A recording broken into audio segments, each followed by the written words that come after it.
Corona काल में लाखों लोगों के प्राण गोबर गोमूत्र ने बचाए हैं, पंचगव्य ने बचाए हैं, गाय ने बचाए लाखों लोगों के प्राण।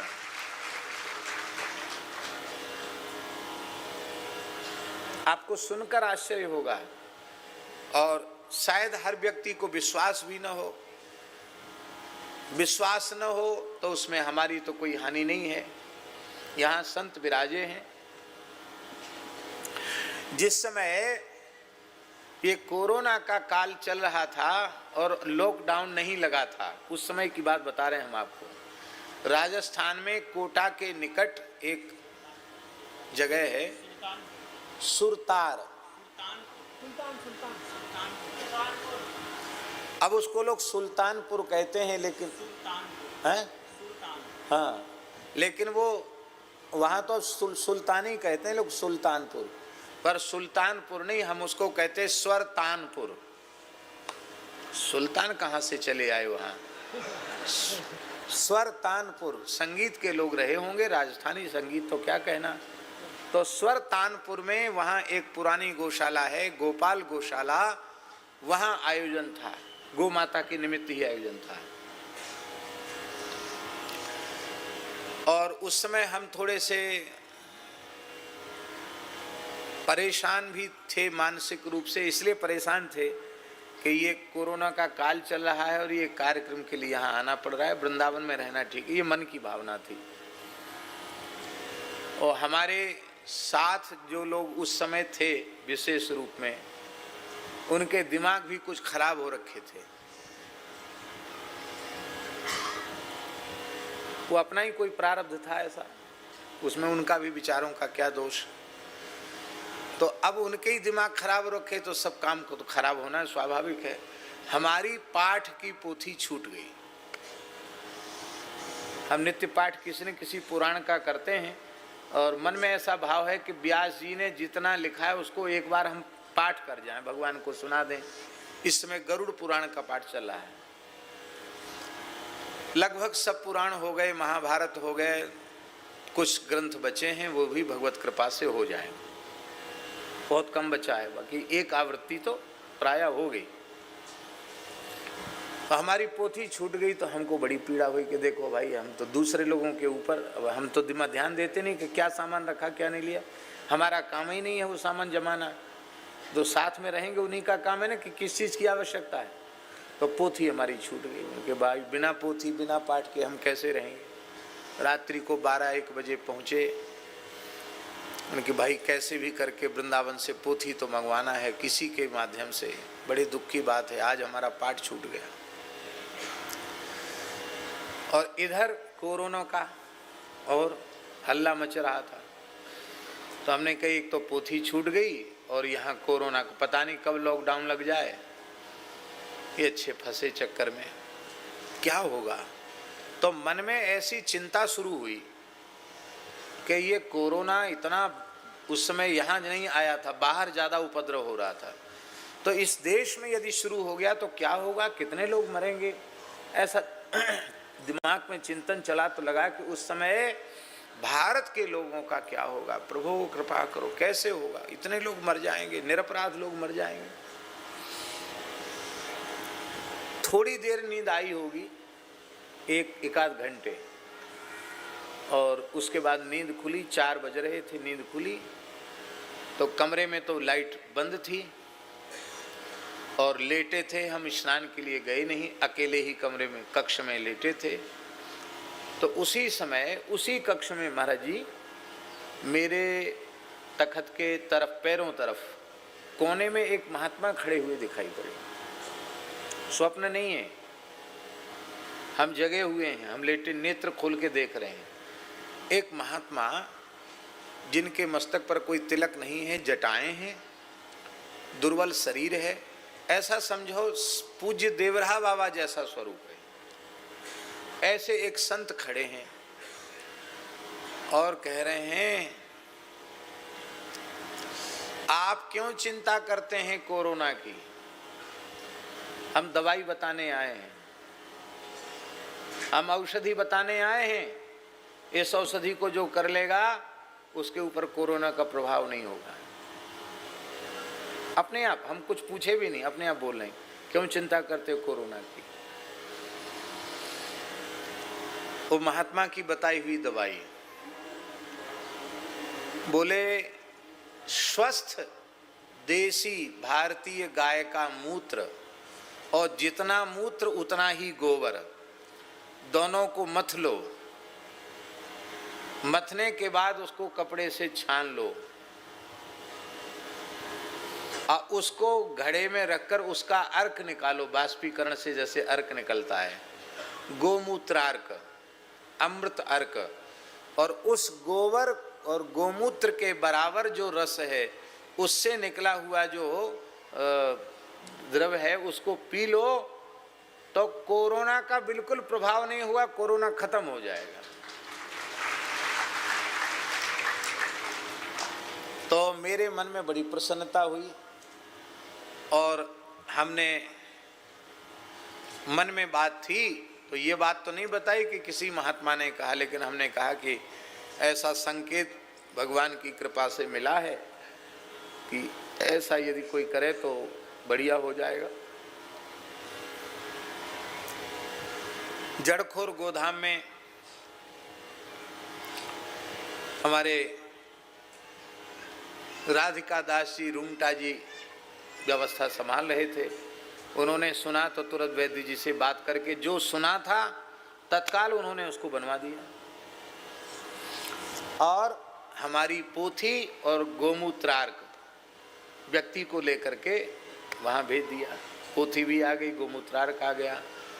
और आश्चर्य की बात है, उस समय हमारे निकट वाले लोग ऐसे हो रहे थे कि मानो संक्रमण का प्रभाव उन पर आ गया हो। जो लक्षण बताए जा रहे थे कि ये लक्षण है, तो हमने सबसे पहले जो अमृत अर्क निकला उसको अपने ठाकुर जी को भोग लगाया। ठाकुर जी को तो हर चीज़ निवेदित करनी चाहिए, हैं? तो भगवान को भोग लगाया कि थोड़ा मीठा मीठा तो पाते हो, थोड़ा ये भी पी लो। अब सबसे पहले हमने लिया और इसके बाद सबको दिया, अपने निकट वालों को दिया। आप आश्चर्य मानेंगे, जैसे कोई जादू का प्रभाव हो, चमत्कार हो, ऐसे ही तत्काल वे स्वस्थ हो गए जो हमारे निकट थे। इसके बाद कुछ और औषधियां उसमें मिश्रित की गई, लगभग 24 प्रकार की औषधियां उसमें मिश्रित की गई और वह दिव्य गोमूत्रार्क, गोबर गोमूत्र से बना हुआ अमृत अर्क तैयार हुआ। और उस अमृत अर्क ने इतने चमत्कार किए, हम आपको बताएंगे तो विभीषण जी का चरित्र रह जाएगा। हमारे संज्ञान में महाराज हजारों लोगों की जान उसने बचाई। यह एक बहुत बड़ा अवसर था देश के सामने। यदि उस समय गाय को स्थापित किया जाता तो पूरे संसार को हम रोग मुक्त कर सकते थे गोबर गोमूत्र के प्रभाव से। लेकिन हम लोग अपने घर की चीज का महत्व तो खुद नहीं जानते। तो गो आधारित चिकित्सा व्यवस्था। एक दूसरी बात और बताएं, जिस समय हम वहां कथा चल रही थी सुल्तानपुर में, तो वहाँ के जो पुलिस अधीक्षक हैं वो आए। उस समय जो पुलिस अधीक्षक थे उन्होंने कहा, महाराज जी मैं आपका बड़ा भक्त हूँ, इसलिए मैंने आपके कथा में बाधा नहीं डाली। हजारों लोग उपस्थित हो रहे हैं, सरकारी तौर पर प्रतिबंध है, इतनी भीड़ इकट्ठी नहीं हो सकती एक जगह, लेकिन गाय का काम है, आप कथा कह रहे हो, तो मैंने कुछ चुपचाप रहे। लेकिन अब कोटा में कई केस आ गए हैं, तो हमको सरकारी निर्देश है कि इसी समय सब बंद कर दो। तो 7 दिन की कथा, 6ठा दिन चल रहा था। बोले आप कल सवेरे भोर में सवेरे 4 से 5 1 घंटा कर लेना, जिसमें 7 दिन का नियम पूरा हो जाए और फिर आप प्रस्थान करना। क्यों कि ये हम आपको ही सूचना दे रहे हैं कि कल तक किसी भी समय लॉकडाउन लग सकता है, फिर आपको परेशानी हो जाएगी।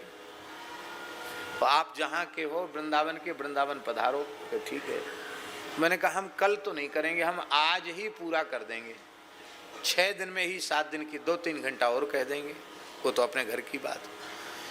तो फिर हमने उसी दिन थोड़ा और अधिक श्रम किया और समय पूरा कर दिया, कथा को खींचतान करके पूरा कर दिया। और हम पहुंचे तो वृंदावन पहुंचे ही थे, देर रात वृंदावन पहुंचे और सवेरे रेडियो में समाचार आ गया कि लॉकडाउन लग गया। जो महात्मा हमको रोक रहे थे वो पीछे रह गए, वो तो आ ही नहीं पाए। हम ठाकुर जी की दया से आ गए।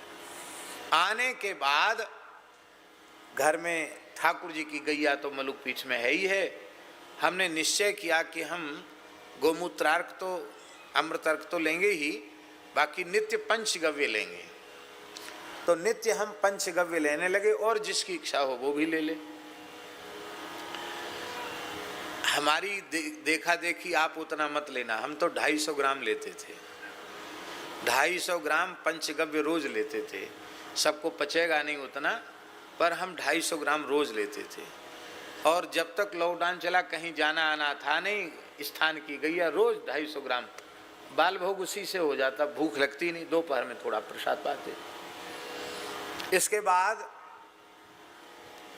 वृंदावन कुंभ बैठक आई, उसमें हमारा स्वास्थ्य बिगड़ गया और बहुत ज़्यादा स्वास्थ्य बिगड़ गया। बीच में एक कथा भी नहीं कह पाए, तो श्वास लेने में भी तकलीफ होने लगी। तो मिशन, रामकृष्ण मिशन हॉस्पिटल है, वहाँ दिखाए तो उन्होंने कहा, डॉक्टर ने कहा कि ये लक्षण तो कोरोना के हैं, ये जो शरीर में लक्षण आ रहे कोरोना के हैं। हमने कहा ये तो हो ही नहीं सकता, कोरोना तो हो नहीं सकता। कहा कि आपको ऐसा विश्वास क्यों है? कि इसलिए है कि हम नित्य पंचगव्य लेते हैं, ये और किसी कारण से होगा, ये संक्रमण नहीं है, ये संक्रामक रोग नहीं है। तब उन्होंने कहा कि फिर आप टेस्ट कराइए। तो हमने कि जब है ही नहीं तो टेस्ट क्यों करो? बोले नहीं नहीं आप चिंता मत करो, हम प्रचार नहीं करेंगे लेकिन टेस्ट तो करेंगे। माने निकल आए आप यदि पॉजिटिव तो हम प्रचार नहीं करेंगे लेकिन टेस्ट करेंगे। मैंने कहा जितने तरह के हो सकते हैं सब तरह के कर लो। तो सारे तरह के टेस्ट डॉक्टरों ने किए, मिशन के डॉक्टरों ने, और सब आश्चर्यचकित हो गए कि इनके भीतर संक्रमण का किसी भी प्रकार का कोई प्रभाव नहीं। तबीयत बिगड़ने का कारण ये था कि वृंदावन की परिक्रमा यात्रा थी, उसमें गए, शरीर में बुखार था, ज्वर था, कथाओं का श्रम भी हो रहा था और परिक्रमा दे करके आए, शरीर में पसीना हो रखा था, खूब धूल उड़ रही थी और उसी में हमने यमुना जी में पसीने में स्नान कर लिया। यमुना जी में जल भी साफ नहीं था, बहुत दूषित, एकदम काला जल था उस समय। दुख की बात है, यमुना जी का स्वरूप नहीं ठीक हो पा रहा है। तो लोग जो यात्रा वाले लोग हैं महाराज जी, वो ऐसे दूर से ही दर्शन करके जा रहे थे, लोग आचमन भी नहीं ले रहे थे। तो मैंने कहा भाई ये तो अपराध है, यमुना जी में हम स्नान करेंगे तो हमारे देखा देखी तो कुछ करेंगे। तो जब हमने स्नान किया तो फिर तमाम लोग स्नान करने लग गए, लेकिन उस स्नान का पसीने में और धूल बहुत उड़ रही थी, उसका प्रभाव ये हुआ कि उससे हमारी छाती चौक हो गई, उसी से ये तकलीफ बढ़ी, बाकी संक्रमण का प्रभाव नहीं, फिर ठीक हो गए। इसलिए मेरी प्रार्थना है कि आप अपनी चिकित्सा में गव्य पदार्थ को रखें आवश्यक रूप से। आपके घर में यदि वेदलक्षणा देसी गाय है तो सवेरे उठ करके ताजे स्वस्थ गाय के ताजे गोमूत्र को सुंदर साफ सूती कपड़े से 4-5 परत करके उसको छान लें और छान करके खाली पेट गोमूत्र लें, वो सबसे उत्तम है। और वैसा संभव न हो तो अमृत अर्क गोमूत्रार्क जहाँ बन रहा है वहाँ से आप ले करके प्रातःकाल उठते ही सबसे पहले गोमूत्र लें, तब इस विषाक्त प्रभाव से हम अपने शरीर को, अपने स्वास्थ्य को बचा सकते हैं, नहीं तो नहीं बचा सकते। तो गो आधारित चिकित्सा व्यवस्था, हमारी चिकित्सा में भी गाय हो, शिक्षा में भी गाय हो, कृषि में भी गाय हो,